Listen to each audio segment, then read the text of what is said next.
যোৰহাটৰ ইডেন ষ্টুডিঅ'ত মুকলি কৰা হ'ল শুন্তি বাখৰ।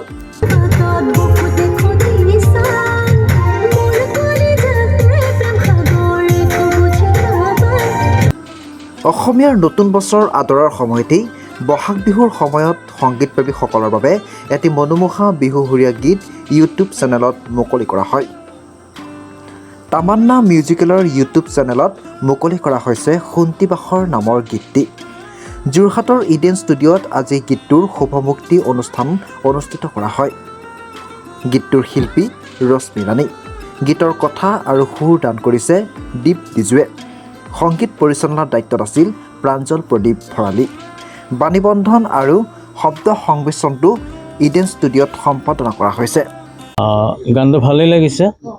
গীতটো লিখি দিছিলে দীপ ডিজু, মোৰ এজন বন্ধু, আৰু ৰশ্মিৰ হাতত বহুত দেৰিকৈ পৰিল সেই গীতটো। প্ৰায় আমি 4 তাৰিখমানৰ পৰা কাম কৰি 10 তাৰিখমানলৈকে কমপ্লিট কৰিছোঁ। বহুত সোনকালে কৰিবলগীয়া হ'ল আৰু গীতটো ভাল লাগিছে কৰি।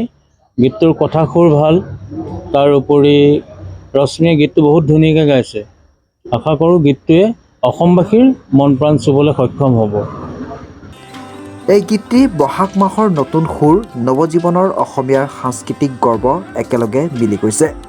বহাগ বিহুৰ আনন্দত ভৰা এই গীতটি ইতিমধ্যেই সংগীতপ্ৰেমীসকলৰ মন জয় কৰি লৈছে। শুভমুক্তি অনুষ্ঠানটোত উপস্থিত থাকে শিল্পী ৰশ্মি ৰাণীৰ স্বামী আৰু পিতৃ, লগতে যুৱ ব্যৱসায়ী লাটু দাস, কেইবাগৰাকীও বিশিষ্ট ব্যক্তি আৰু কেইবাগৰাকীও সাংবাদিক। ইউটিউবত তামান্না মিউজিকেল লিখি চাৰ্চ কৰিলেই সকলো লোকে গীতটি ইউটিউবত বিনামূলীয়াকৈ উপভোগ কৰিব পাৰিব। উল্লেখযোগ্য যে বিহুৰ উৎসৱ অসমীয়া জাতিৰ পৰম্পৰাগত উৎসৱ। এই উৎসৱত এক নতুন ৰঙৰ সংযোজন হৈছে এই শুন্তি বাখৰ গীতটোৰ জৰিয়তে।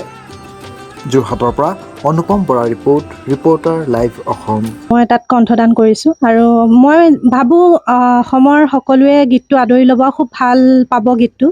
তো ৰোমেণ্টিক অলপ আছে আৰু ধৰি লওক হয় গীতটো তেনেকৈ মানে অসমবাসীয়ে যেনেকৈ ধৰণে ভাল পায় তেনেকুৱা ধৰণৰ চেষ্টা কৰিছোঁ এবাৰ উলিয়াবলৈ। তেনেকৈ নতুনত্ব পাব, তেওঁলোকে শুনিলে নিশ্চয় পাব বিচাৰি।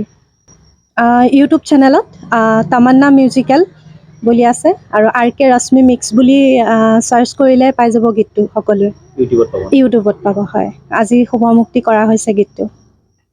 এই অনুষ্ঠানটোত আজি মোক উপস্থিত থকা ব্যক্তিসকলৰ মাজত আমি ল'বই লাগিব নাম। লাটুমণি দাস দাৰ মোৰ দাদা হয়, আৰু মাধুৰ্য দা আৰু বাঁহী বাদক আৰু বহুতো মানে বিশেষ ব্যক্তি আছে, তেওঁলোকৰ নামবোৰ মই পাহৰিছোঁ ঘপককৈ। দা আছে, সকলো আছে, বৌ আছে, আইতা আছে, আৰু মই নামবোৰ এতিয়া 13 চনৰ পৰা মই লাগি আছোঁ।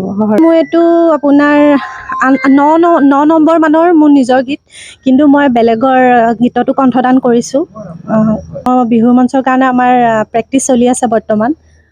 কেইবাখনো মঞ্চৰ বাবে সাজু হৈ আছোঁ। হয়, যোগাযোগ নাম্বাৰটো হ'ল 7002973877। এইটো নাম্বাৰত যোগাযোগ কৰি ল'ব। আকৌ এবাৰ কৈ দিছোঁ, 7002973877।